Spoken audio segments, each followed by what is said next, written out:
I come with greetings and blessings on behalf of the Council of Elders and the moderator, Cecilia.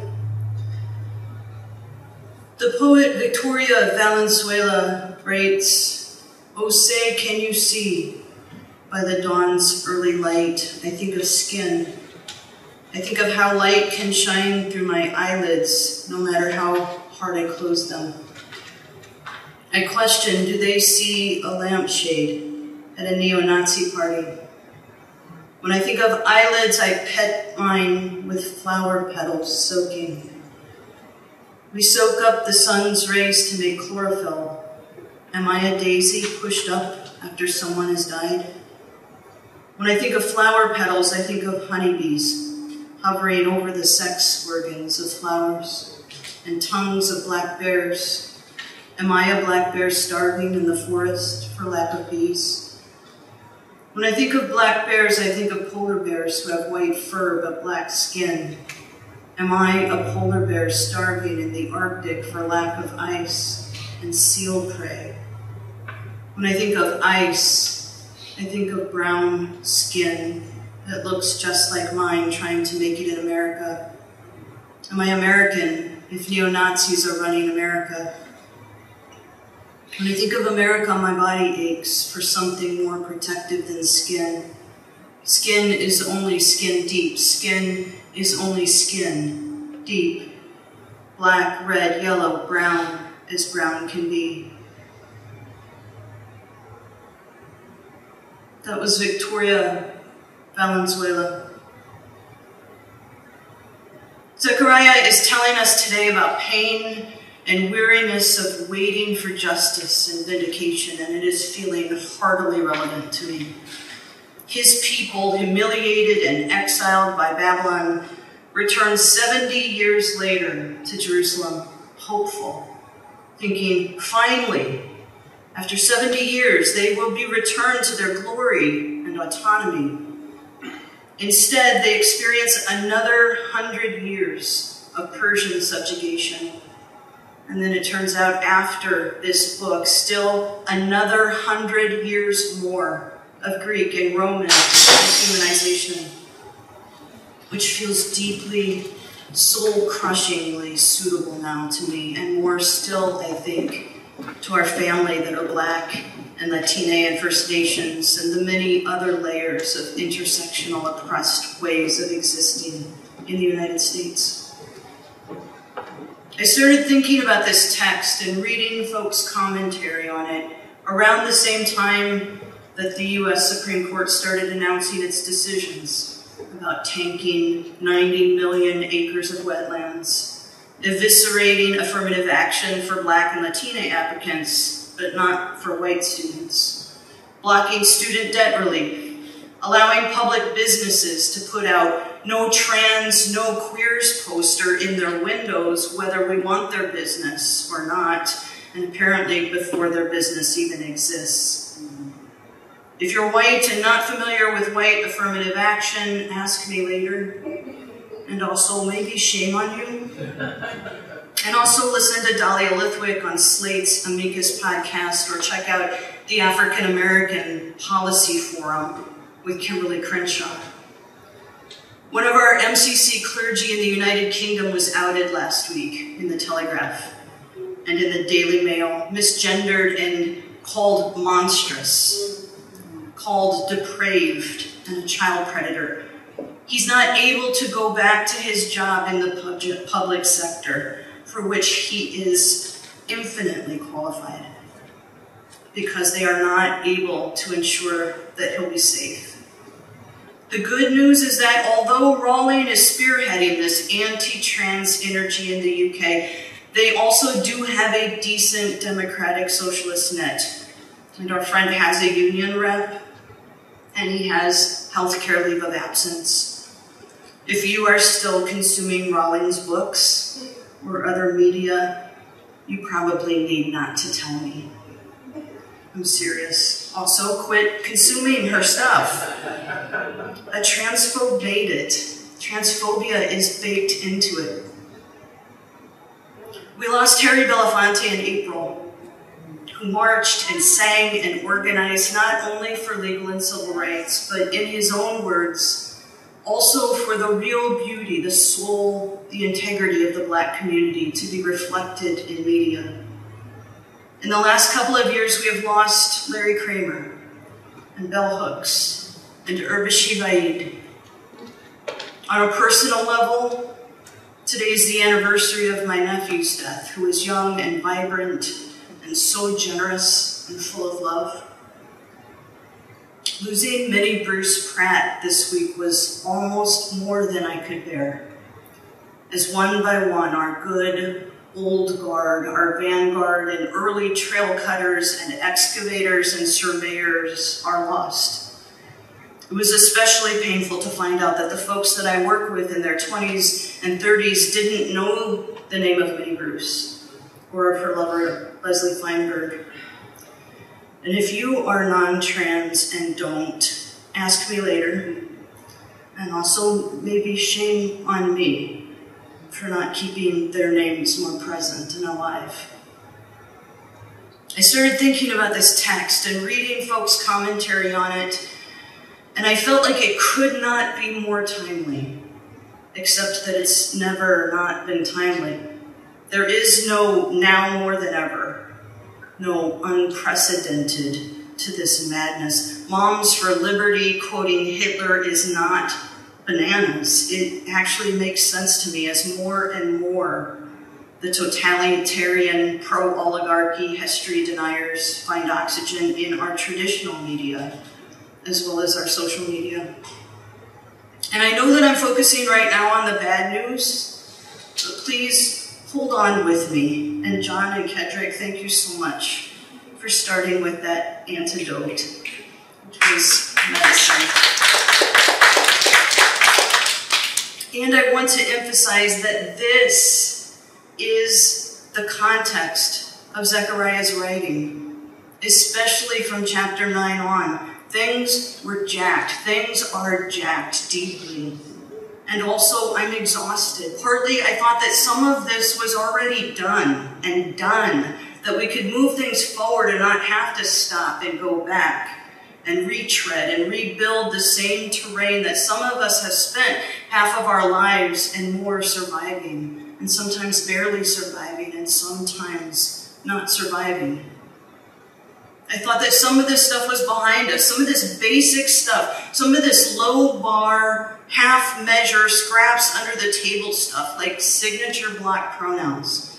One of the dumbest, low barist, and also kind of helpful, kind of necessary, tiny things that allies and pretend allies and low bar allies can do to not be the worst. Even this basic vanilla, gluten-free, low-level stuff like not discriminating in public accommodations, they're taking back. One at a time, like we're Syrophoenician dogs, and they're Jesus before Jesus had to come to Jesus. Or before Jesus had to come to unnamed Syrophoenician woman, which doesn't roll off the tongue, and probably nobody gets. Also, I don't mean to demean people who need gluten-free. Sorry about that. But also, most gluten-free tastes like sock. So it's at a time that this feels to me, this social gut punch, this SCOTUS throat punch, floating diarrhea, toilet water, series of weeks and years. It is their version of this awful, anguishingly hopeless time that Zechariah says, hope.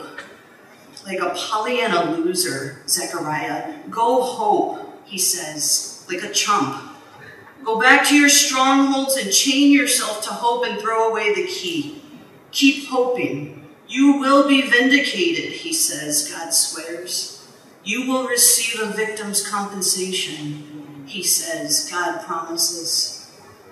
This promise is based on zero evidence, nothing. 3 centuries of subjugation and exploitation, and Zechariah doesn't even know half of it yet. There's some evidence that this Zechariah is actually a second writer, more jaded, less optimistic, crushed by decades of ongoing oppression, and still even this cynical, world-weary Zechariah says, persevere in hope, losers. don't give up. And this faith in hope, this trust in hope, is what became one of the bedrock promises for millennia. It is the bedrock of what many have built our Easter on. Shackle yourself with chains to hope and continue to hope with no glimpse of substance or evidence. Go back to your forts and serve hope without pay. Make hope your overlord. Imprison yourself in hope. This is what Easter is. Not the sunshine and lilies, hindsight is 20/20, that so many of us so often mindlessly have made Easter into, or have let others make Easter into for us. That, to me, feels like denial. That, to me, feels like casual, mindless positivity. Easter is this, Zechariah's hopeless hope, his hoping and acting on hope when there is nothing but neighbors turning on neighbors, and people in power choking out our lives and our livelihood, literally strangling and breaking the necks of those of us who look like George Floyd and Eric Garner and Edward Bronstein and Freddie Gray. I don't know why we're doing Easter again in the lectionary, but it's a thing that the lectionary does every year, and I like it.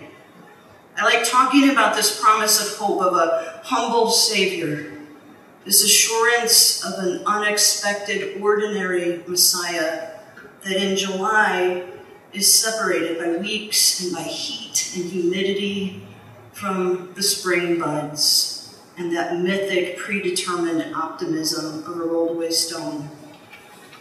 None of that is happening this time. We don't have any promises this time. Nothing is a given, and everything is dried out and cracked open or sweat-soaked and bleak. And I like that. I'm glad that we have a chance to think spiritually about what does it mean when the thing that we thought would save us fails. When the person that we thought would save us fails or dies. When you lose the election. When you lose the SCOTUS nomination 3 times in a row.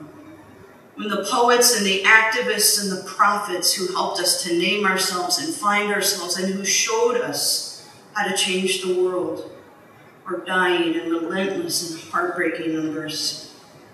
This is what Easter is, Zechariah's hopeless hope. But I want to argue now that there is evidence for our hope, even though I have just said several times that there wasn't. And that was true, and it is true. And still there is and always has been proven to be substance for hope, particularly when we shift our perception and our assumptions about hope and evidence and triumph. Zechariah is telling us not to look for a chariot or a war horse, but a donkey. And I believe that we are the donkey. I believe that we are the hope, that it's us, and that it always has been. I'm not too worried about sounding heretical, especially these days, but this isn't even heretical. If you're not sure, go read some red-letter Gospels again and pay particular attention to the red letters. Also, I am calling us donkeys, but in a good way. I know what I mean when I say that we're the hope. And I wrote up a couple of paragraphs about what I mean. But when Minnie Bruce died, my heart broke. And I started reading and rereading what she has said and done, and what she has challenged me to do and to be. And I found a video of her speaking to us after Ruth Bader Ginsburg died. And it was just what I needed this week. It was medicine. And this is what she said. For the many are mourning and also expressing fear about the loss of her vote on the court. It's true that Ginsburg was a historic figure in the struggle for equal rights, especially for the rights of women. In 1971, she argued the case before the Supreme Court that won the groundbreaking decision that equal protection in the 14th Amendment to the United States Constitution included equal status under the law for women. But it is most important to remember that laws that are put in place by the powerful U.S. owning class are historically changed only as the result of powerful mass movements. And that includes at the level of the Supreme Court, no matter who has been appointed to the court and by what president. To make any one person the determining factor in a struggle for justice is to very much misunderstand the process by which action toward liberation is accomplished. For instance, in 1973, the Supreme Court issued the Roe v. Wade decision, granting women the right to abortion. That decision was actually made by an all-male, Republican majority-appointed Supreme Court. That win, and even the appointment of women justices to the centuries-long all-male court, came about only from the inexorable pressure of the 1970s mass movement of women's liberation, which actually shaped Ginsburg herself and with which she was aligned. And though Ginsburg delivered a stinging dissent from the majority of justices who gutted the Voting Rights Act in 2013, a ruling that primarily disenfranchised Black voters, it is now, Minnie Bruce writes in September 2020, it is now that we are witnessing the definitive answer to that racist Supreme Court move through the largest mass demonstrations in U.S. history against the U.S. murder of George Floyd, and through the vigorous organizing by people of all nationalities to affirm that Black lives matter. Yes, a bitter battle is being launched over filling the vacancy left by Ginsburg's death. But no matter what the outcome of that battle, the determining fact in defense of our rights will be staunch solidarity between mass movements for justice and liberation. Fierce action by mass movements, by people fighting for each other's lives as if for their own, is the only way to defend and advance the rights of the people. We the people, workers and oppressed people, are the hope in the struggle. We always have been, and we always will be. I am so tired. I am so angry and skeptical and bone-weary. So often I feel like just giving up and checking out. And if we don't give up, that is what Minnie Bruce says will and only can save us every time. I think that's what Zechariah is talking about. That is what Easter is, and what I need it to be, triumphant and victorious from sea to sea in days like this. I need an Easter that urges me to act on hope, to carry on with hope, as though we've been made a promise, instead of been hit repeatedly with a stick. We've been here before. If you haven't, bless you. If there's anyone young enough not to remember AIDS and W. Bush's mini domas or bans from the military service, bless you. And that's what Harry Belafonte and Minnie Bruce and Leslie made possible to some extent, I suppose. We have dealt with this murderous pond scum before, and recently even, with other bakeries and wedding businesses, actual real ones that even existed. We have been here before, and we rallied, picketed, boycotted, organized, voted. If this yoke is easy, if this burden is light, it's because of our collective arms and shoulders and minds, like an oaring crew, like a pallbearer at every edge of the casket. People all over the world, join hands, start a love train. People all over the world. Even Stonewall wasn't the movement. It was part of our movement, tied to the 66 Compton's cafeteria riot in San Francisco, tied to the 67 Los Angeles Black Cat protest, tied to Barbara Gittins, Mattachine, Bilitis, Lesbian Avengers, and the Society for Human Rights. Bloody Sunday was part of a massive movement and series of efforts that led to the civil rights and the Voting Acts. We know this house. We know where the studs are in the frame that can take the weight. We know which are the load-bearing walls and how to bring them down. We can do this again. I don't want to. Wearily, angrily, and I know I'm not the only one who's tired and must learn to balance the urgency of the present moment with the necessity of rest. And Reverend Hersey and the NAP ministry are insisting that the people, and particularly oppressed people, rest. And that rest is resistance. And they center this ministry in Black liberation, in womanism, somatics, and Afrofuturism. I know that I'm not the only one who recognizes that the center has shifted so far to the right that low bar, status quo, maintenance, Supreme Court decisions against things like independent state legislature theory are not wins and must not placate us. We must hope, return to our strongholds, and keep pushing for real change.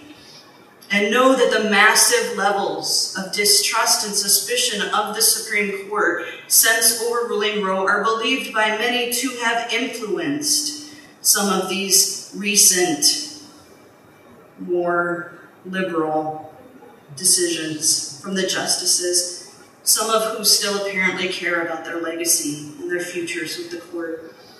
We needn't be only patient. We needn't assume that we haven't made change. Our collective voice is already powerful and effective, and some of our work is to plug into the parts of the movements that are telling us how we have already made progress in whatever increments. I don't know that I feel the joy that Zechariah starts with, punches with first, rejoice. But I know that it's there. I know that it's embedded in the hope, that it's baked into the work and the solidarity and the masses of comrades and allies. I know that it is temporary and not always palpable, even if always present.